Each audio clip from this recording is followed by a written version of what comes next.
গাজায় ইসরায়েলি গণহত্যার প্রতিবাদে বিক্ষোভের সময় গাজীপুরের বোর্ড বাজারে বাটা শোরুম হামলা ও ভাঙচুরের ঘটনায় 4 জনকে আটক করেছে যৌথ বাহিনী। এদিকে খুলনায় কেএফসি ও বাটা শোরুম লুটপাটের ঘটনায় 31 জনকে আটক করেছে পুলিশ। বিক্ষোভের সময় দোকান, ব্যবসা প্রতিষ্ঠানে হামলা ও ভাঙচুরের ঘটনায় 2টি মামলা দায়ের সহ জড়িত কমপক্ষে 49 জনকে গ্রেপ্তার করা হয়েছে বলে জানিয়েছেন প্রধান উপদেষ্টার প্রেস সচিব শফিকুল আলম। মঙ্গলবার সকালে এক বিবৃতিতে তিনি এ তথ্য জানান। বলেন, সোমবার বেশ কয়েকটি শহরে গাজার সহিংসতার প্রতিবাদে বিক্ষোভের সময় সংঘটিত সহিংস ও বেআইনি ঘটনার বিরুদ্ধে বাংলাদেশ পুলিশ দ্রুত পদক্ষেপ নিয়েছে। আটককৃতদের মধ্যে খুলনা 31 জন।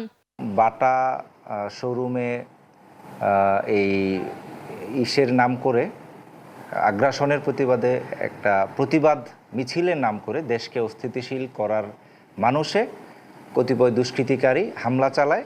পরবর্তীতে এই খবর পেয়ে বাংলাদেশ সেনাবাহিনী এবং গাছা থানার টিম খুব দ্রুত ঘটনাস্থলে পৌঁছে দুষ্কৃতিকারীদেরকে ঘটনাস্থল থেকে ছত্রভঙ্গ করে পরবর্তীতে বাংলাদেশ সেনাবাহিনীর টিম এবং গাছা থানার টিম ঘটনাস্থলের সিসিটিভি ক্যামেরা পর্যবেক্ষণ করে এই ঘটনার সাথে সম্পৃক্ত 4 জনকে গ্রেফতার করেছে।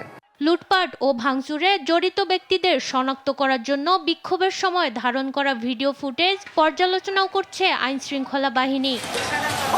শান্তি ও স্থিতিশীলতা নষ্টকারীদের জবাবদিহিতার আওতায় আনতে তদন্তে সহায়তায় তথ্য নিয়ে সবাইকে এগিয়ে আসার আহ্বান জানান প্রধান উপদেষ্টার প্রেস সচিব। মাকদুরা মিতি, দেশ টিভি, ঢাকা।